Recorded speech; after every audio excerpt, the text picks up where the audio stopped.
Hola amigos, bienvenido a Mavi Thoughts canal.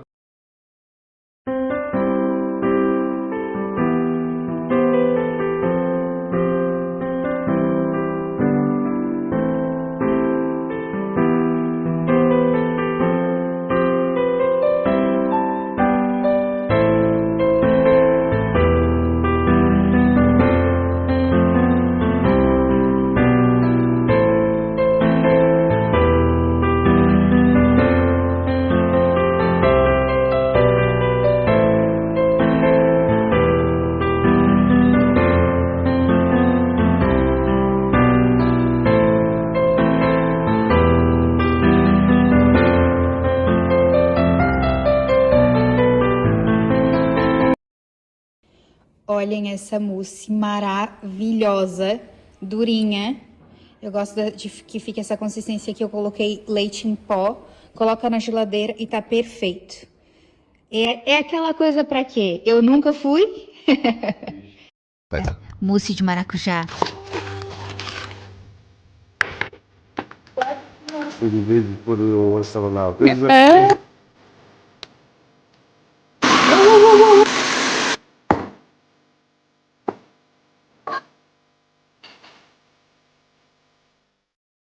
Sabe?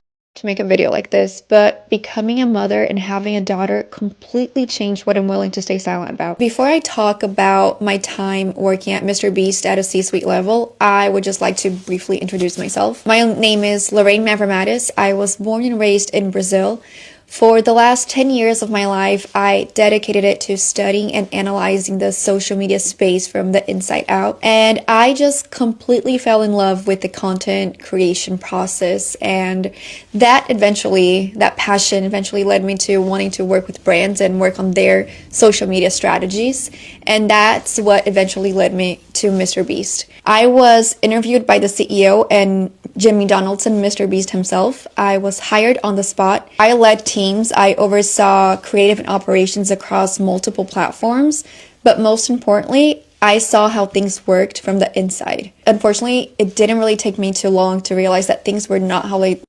And I quote, Lorraine, let's say that when you're around and he needs giving a business idea, only to have a man give the exact same idea a minute later and get praised. I was obligated to attend one-on-one meetings at the CEO's house by myself in an upstairs room only lit by a side lamp and have him hear how attractive and beautiful I was. The CEO also told me that Jimmy, Mr. Beast, gets really awkward around attractive women, and I quote, Lorraine, let's say that when you're around and he needs to go to the restroom, he's not really using the restroom. I started changing completely how I dressed to go to work. I started only wearing baseball caps, extremely baggy clothes. I basically just tried to do everything to disappear. So I just kept my head down. I just continued to give everything that I had and tried to convince myself that that would be enough. But the thing is that when you're working in a male-dominated field, especially one that's being run by boys, where they preach that if talent wants to draw a dick on the wall, let them. It doesn't matter how smart you are. It doesn't matter how hard you work. Giving your best will never be enough. Things got worse when I became pregnant.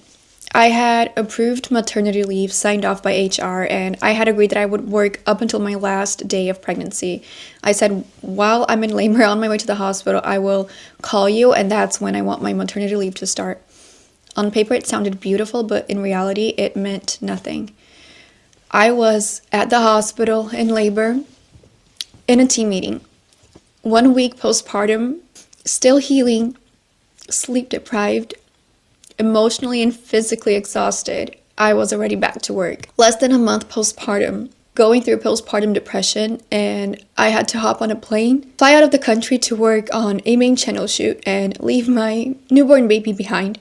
When I think about those first 2 months and all the time that was taken away from me from bonding with my baby, a time that was supposed to be protected, those moments were all taken away from me. And after everything that I went through, 2 weeks after coming back from what was supposed to be a maternity leave, my maternity leave, I was let go. And the reason was, and I quote, you are too high of a caliber for this position.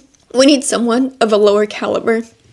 Now have that make sense and let that sink in a little bit. So today, I'm taking legal action, not just for what happened at the end, but for everything that happened along the way, and for the toxic culture that made it all possible. They tried to silence me enough, but enough is enough. And I'll let the legal process speak for itself now. Thank you. I never imagined. Obrigado por assistir incrível, Mavi Thoughts.